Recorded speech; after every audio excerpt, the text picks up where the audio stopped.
Alors, du coup, moi, c'est Ekipa, donc je suis une streameuse sur Twitch depuis un peu moins d'un an, principalement sur Overwatch et il m'arrive de temps en temps de rencontrer des personnes qui, s'amusent à insulter la plupart du temps, voilà et là, j'ai eu «la chance» entre guillemets de que ça m'arrive en stream et que du coup, j'avais la possibilité d'enregistrer ce qui s'était passé. Some brown on me like. Are you a girl? No, I'm a 10 years old boy, okay? Ah, you a girl, lol. C'est abusé de fou. Yeah, I was changing. Just let me use my old. You a girl! Oh my Who? god. You? Oh, I didn't know! I'm proud. Girl! I see you're a girl. C'est pas trop dur d'être une femme. Ah, va faire bouffer, connasse. Move, fucking girl. You like Arab? Ah. What the fuck are you saying? Just mute him. I don't know why you didn't mute him already. Non, n'oublie pas. Myra, can you yes, please? Oh, Myra, can you suck my dick? Girl, girl, you are a girl, girl. Ça arrive souvent de se faire insulter pour parce que on n'est pas aussi fort que ce que demandent les personnes avec qui on joue, par exemple. Ça, c'est assez récurrent, mais voilà, après, c'est généralement par écrit et ça arrive. Enfin, c'est plus facile d'éviter les insultes quand elles sont par écrit que par oral. Et après, par contre, quand je parle à l'oral, oui, je me fais souvent insulter de petits garçons ou de filles. D'ailleurs, je comprends pas pourquoi on devrait m'insulter parce que je suis un petit garçon. Et du coup, ben, après, ça te tétanise parce que t'as plus envie de parler. Tu te dis, ben, c'est bon, j'ouvre ma bouche et c'est bon, je me fais insulter. Donc, non, j'ai pas envie, en fait.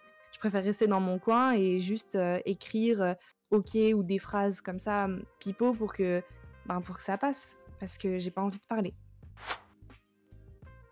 Quand j'étais du coup au collège-lycée, j'ai eu une grande période où j'ai joué à League of Legends. Et en fait, League of Legends, j'ai jamais été toute seule. J'avais toujours des gens autour de moi qui étaient là avec moi, donc ça allait et je parlais pas du coup.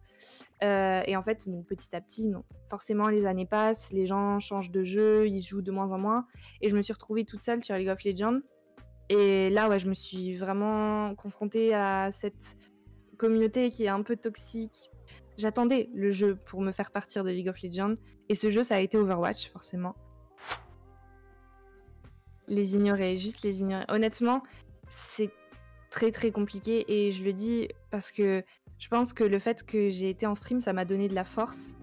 Je pense que si j'avais été toute seule, ça se serait très mal passé et j'aurais vraiment très mal terminé ma soirée. J'ai remarqué que les personnes comme ça, plus tu vas garder ton calme, plus elles vont devenir folles en fait dans leur tête. Et elles vont pas comprendre pourquoi ça marche pas. C'est une bonne chose d'un certain côté parce que du coup tu te dis peut-être que du coup à force la personne elle va arrêter parce que elle va se fatiguer pour rien, elle va voir que ça marche pas. Donc bah pourquoi continuer en fait. Je pense que au niveau du jeu, eux ils peuvent pas vraiment faire grand chose dans le sens où les reports et les bans ça aide un peu mais pas énormément. Leur rôle c'est plus de prévenir et de passer le message en fait. Si Blizzard faisait passer le message sur comment changer et, et le fait que ça se passe et le fait qu'on puisse aider en réagissant, peut-être que ça changerait vachement. La personne se cache derrière un pseudo, donc forcément elle se sent capable de tout parce qu'au final on peut pas l'identifier, on peut pas dire que on peut pas mettre un nom dessus, c'est juste un pseudo. Et encore une fois, un pseudo ça se change et on peut passer pour n'importe qui en fait, avec n'importe quel pseudo. Faut pas rester seul, ça c'est sûr. Ça c'est une erreur que j'ai faite longtemps. Il faut qu'il y ait des gens autour de soi et je l'ai vu, hein, du moment où j'en ai parlé, il y a énormément d'amis à moi qui sont venus me parler, qui sont venus me dire: «Ça va, je suis vraiment avec toi» et tout. Même, tous les messages que j'ai eus sur Twitter qui m'ont dit: «Courage, courage». Et après j'ai vu aussi d'un autre côté tous ces tweets du coup, pour la plupart des femmes, il y a eu des hommes aussi, mais pour la plupart des femmes et j'ai vu toutes les menaces qu'elles ont prises et j'ai vu à quel point c'était horrible, quoi. Enfin, je veux dire, à côté de ça, dans ma vidéo, au final, c'était pas super grave, quoi. Comparé à elles, comparé à ce qu'elles peuvent vivre, c'est pas normal, c'est pas normal. Dès que j'ai tweeté ma vidéo, je me suis dit: «OK, on va pas faire énormément de choses». Je savais qu'il y avait déjà des tweets qui avaient été faits par rapport à ça.